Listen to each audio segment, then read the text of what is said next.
Di sepanjang lembah Sungai Irrawaddy, pada dataran kering yang kini dikenal sebagai Bagan, pernah berdiri kerajaan yang kelak menjadi tonggak sejarah Myanmar.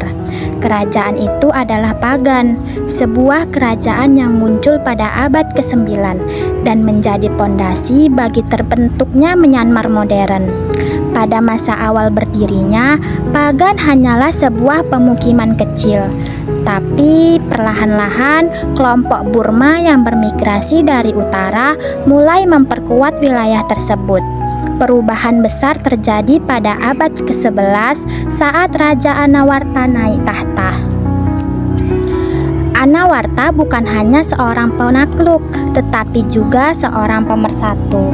Dengan strategi militer yang efektif dan kemampuan diplomasi yang kuat, ia menaklukkan wilayah Mon di selatan, menguasai kota-kota Piu, serta menghubungkan jalur perdagangan utama di Irrawaddy. Untuk pertama kalinya, wilayah luas Myanmar, yaitu dari lembah tengah hingga delta selatan, berada di bawah satu otoritas. Namun, penyatuan politik saja tidak cukup. Anawarta percaya bahwa penyatuan spiritual adalah kunci negara yang stabil. Karena itu, ia mengadopsi Buddhisme Theravada dari kerajaan Mon, menjadikannya dasar moral dan ideologis bagi rakyat Pagan. Dengan pondasi inilah, Pagan membangun sejarah panjang sebagai pusat budaya, agama, dan kekuasaan Burma. Kejayaan budaya, agama, dan ekonomi Pagan. Setelah menerima ajaran Buddhisme Theravada, Pagan memasuki era keemasan. Pada masa inilah ribuan candi, stupa, dan vihara dibangun oleh raja, bangsawan, dan rakyat. Di dataran Bagan, lebih dari 10.000 bangunan keagamaan pernah berdiri, menjadikannya pusat spiritual terbesar di Asia Tenggara pada masanya. Bangunan monumental seperti Ananda Temple, Dhammayanggi, dan Swezigon Pagoda tidak hanya menunjukkan kejayaan arsitektur Burma, tetapi juga mencerminkan kemajuan seni, filsafat, dan ritual Buddhis. Para biksu memainkan peran penting dalam pendidikan, ilmu pengetahuan, bahkan administrasi pemerintahan.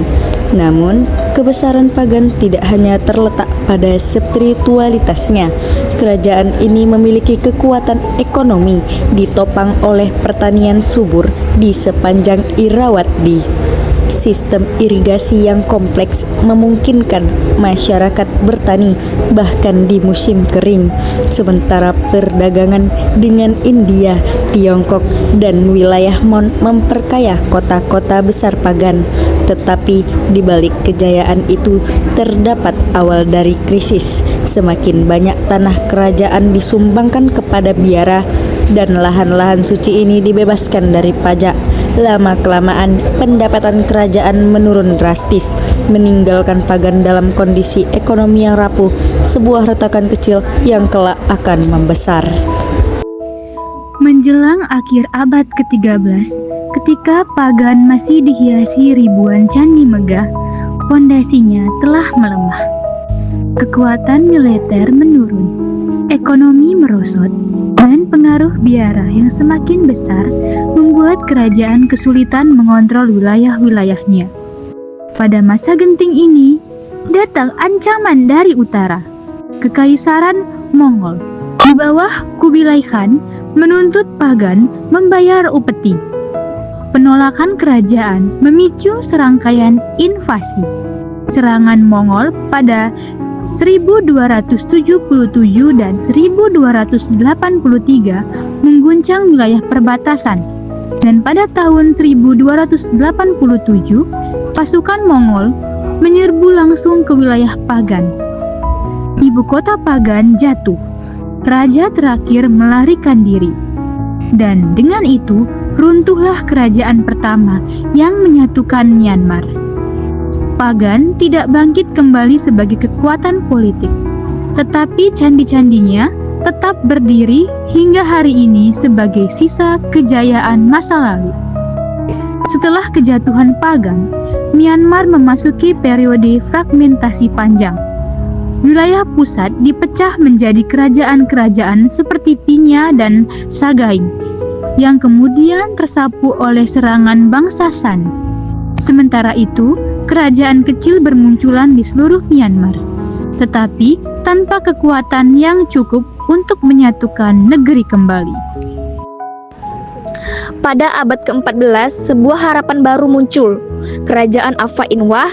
Kerajaan ini berupaya menghidupkan kembali kejayaan Pagan dengan menguasai lembah Irrawaddy dan memerangi kerajaan-kerajaan San di utara.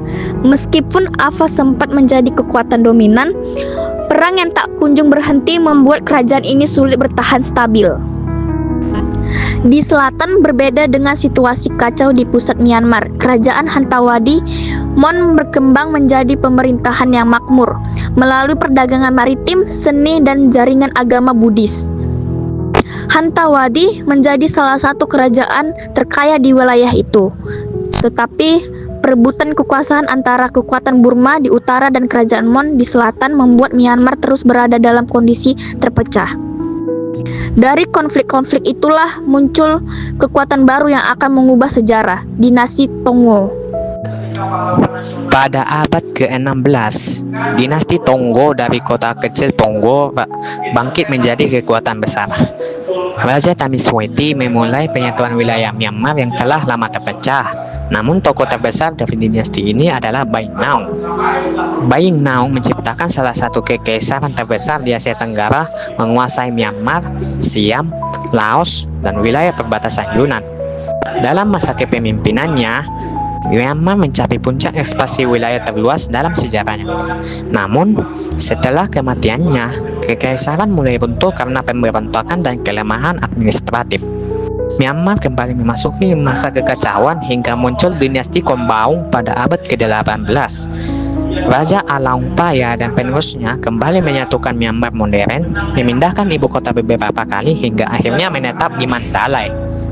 Dinasti Kombaung memperkuat militer, memodernisasi administrasi, dan bertahan selama lebih dari 1 abad. Tetapi tantangan baru datang dari barat. Konflik dengan Inggris dalam 3 perang Anglo-Burma membuat Kombaung semakin melemah. Pada tahun 1885, Inggris menguasai Mandalay dan mengasingkan Raja Tibau, raja terakhir Myanmar. Dengan kejatuhan Kombaung, berakhir sudah era kerajaan-kerajaan Myanmar yang dimulai dari Pagan berabad-abad sebelumnya. Meski kerajaan-kerajaan ini telah runtuh, warisan mereka tetap hidup. Dalam ribuan candi Bagan, tradisi Buddhis yang kuat, dan identitas budaya Burma yang terbentuk dari sejarah panjang penyatuan dan perpecahan.